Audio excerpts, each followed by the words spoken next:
Arthur jumped from bed, quickly rummaging his robe for Sylvia's entrusted stone. Ha ha! Holy shit! He fell back on his bum, looking at what used to be the rainbow-colored gem. Q! The stone wasn't a gem. It was an egg. A freaking egg. And what hatched from it was indescribable. It reminded Arthur of a dragon, yet wasn't quite one. Entirely black, it resembled a small, scaled kitten, studying him with a tilted head. Its sclera were black, like Grandpa Virian's, irises bright red. Sharp, slitted pupils, normally menacing, looked adorable on its small, feline body. Two prominent horns, like Sylvia's illusion, curved outward to a point.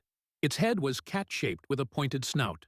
The tail, reptilian like Sylvia's, had two red spikes at the end, and small red spikes matching its eyes ran along its spine. It had no wings, just two small bumps where they should be, and a leathery, scaleless belly. It yawned, revealing only gums. Arthur thought, why do I have the sudden urge to hug this monster? Q? It looked at him with intelligence in its eyes. Hi there, little fella. I'm Arthur. He awkwardly waved at it. Cool. It jumped off the chair and onto his lap, gazing up at him. Arthur's hands twitched, wanting to cuddle it. Arthur thought, Erg, my manliness, endure. This monster is dangerous in a different sense. Unable to resist, he petted the adorable menace. Its scales were surprisingly soft, red spikes like rubber. Like young animals, it was squishy, soft, and purred with closed eyes.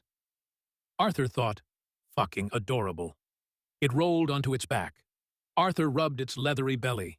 Its claws looked more like paws. Only its horns were hard and sharp. Aren't you just a cute little fella? He smiled, petting the newborn. He then considered naming it, but didn't know its gender. Hugh! Suddenly, the newborn stuck its tongue out and licked the underside of Arthur's left forearm. Ah! He reflexively pulled back from a scorching sensation as glowing black light surrounded his arm. The pain faded. As the light subsided, the creature revealed a black marking on his forearm.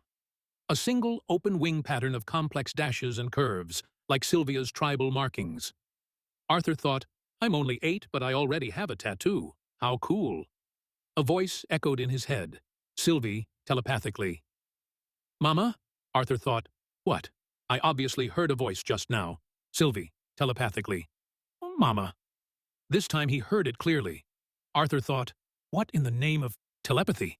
Shaking his head helplessly, he responded, I guess I'm your mother, but I'm a boy, so you should call me Papa. Sylvie, telepathically. Papa? It suddenly jumped up and licked his nose. Arthur thought, I'm only 8, though. Arthur realized the mark established a telepathic connection. The voice sounded female, so he named her Sylvie, after her mother. Sylvie, telepathically. Sylvie? She responded, head turned. Picking her up, Arthur smiled. That's right, your name is Sylvie. She nuzzled his nose, closing her eyes. Sylvie had high intelligence for a newborn, like a toddler. Arthur understood her emotions telepathically more than specific words, except simple ones like, Papa. Okay, Sylvie, I need to wash now. Do you want to come with me? Arthur said, setting her down. Q? She tilted her head, asking what wash fats meant. Arthur laughed and picked her up. In the shower, she cried out, No, with a shrill Q. Ha ha ha, I guess you don't like water that much, do you, Sylvie? Arthur said, setting her down outside the shower. Sylvie shook herself off like a wet dog, lay down, tail wagging, watching him wash. Her behavior mixed cat and dog traits, belying her dragon lineage. Arthur pondered, was Sylvie a dragon? Why black, not white like Sylvia? Why horns like Sylvia's illusion? He didn't dwell on it, wondering how to explain her to Gramps and Tess. Leaving the bathroom, Sylvie toddled behind, cueing him not to leave. He gathered shell pieces and wrapped the feather around his forearm, covering the mark. Arthur thought, 4 months. In 4 months, I'll see my parents. Will they recognize me? Sylvie sensed his longing, cuddled close, and licked his cheek. Thanks, little Sylv. Petting her horned head, Arthur fell asleep. Kya? What is it? What happened? Who's there? Arthur jumped up, pillow as a sword, bed hair ablaze. Oh my gosh, what is this? It's so cute. Kya? Tess held the squirming Sylvie. Hugh! Sylvie cried telepathically. Sylvie, telepathically. Papa, help! Sigh, Arthur lay back down. Arthur thought, my beautiful sleep. Her name is Sylvie, and she just hatched yesterday. You should let go, though. She doesn't like being strangled. He muffled through his pillow. It was too early. Sylvie freed herself, glared at Tess, then hid behind Arthur, growling, Grr. No worries, Sylv. She's a friend, Arthur said, petting her. She's adorable. Tess drooled, hearts in her eyes, inching closer, hands ready to hug Sylvie to death. Okay, now you just look scary, Tess. Get out so I can change, Arthur ordered, pushing Tess out. He changed into a loose robe and pants. As he put on shoes, Sylvie jumped onto his head, nestling in. Q! She sounded happy. Downstairs, confused maids stared at the creature on his head, soon mirroring Tess's adoration. Arthur and Sylvie feared for their safety. Gramps, we're here, Arthur shouted at Virion, who read and sipped tea. Virion smiled. Ah, Art, you're here. Why was Tess fussing about some sort of pet that... He dropped his cup, gaping at the horned black lump on Arthur's head. That's... He stuttered. The dragon! He finally shouted, eyes fixed on Sylvie. Yeah, I think that's what she is. Not entirely sure, though. Arthur scratched his cheek. Hugh? Sylvie tilted her head, confused. Tess bounced in. It's a dragon? But it's so cute. Art, can I hold her? Can I? She sparkled. Grr. Sylvie hissed, claws digging into Arthur's scalp. Ah! Ow, ow! Oh, wow, Sylvie, your claws! Arthur tried to peel her off. Grandpa Virion, still dazed, spoke.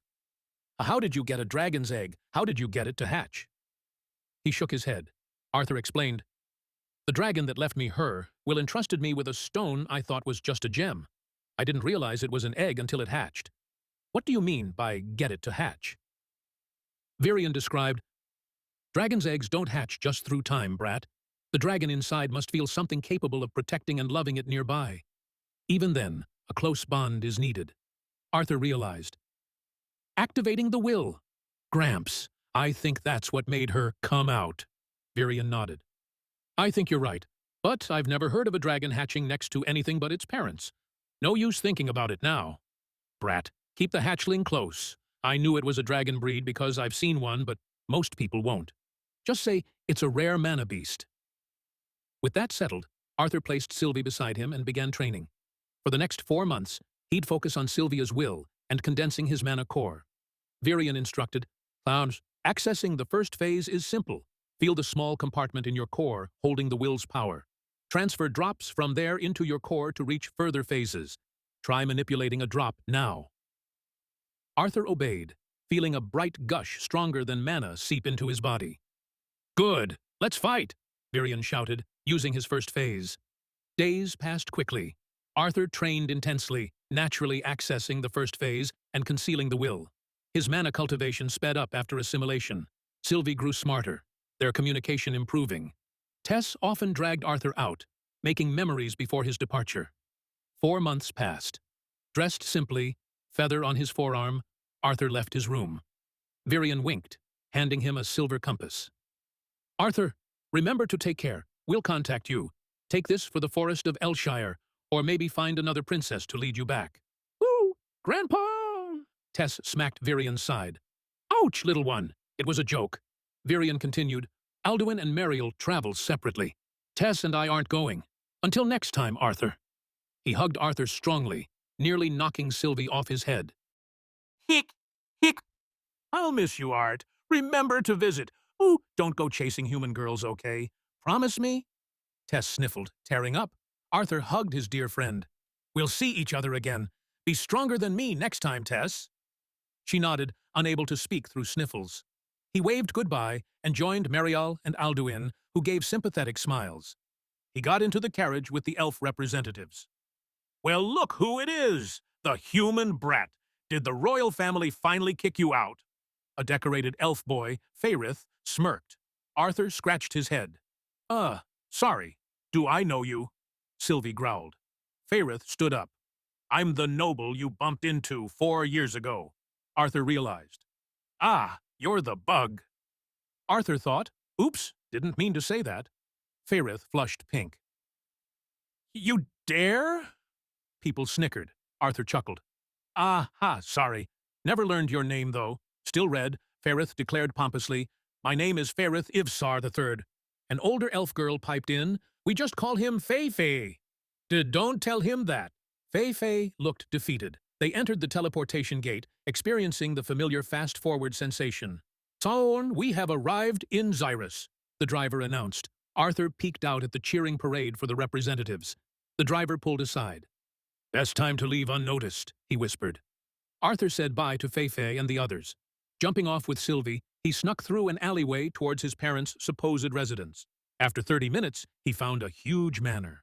Arthur thought, "Wow, guess not having a child did wonders on their savings." "We're home, Sylv. We're finally home," he said softly.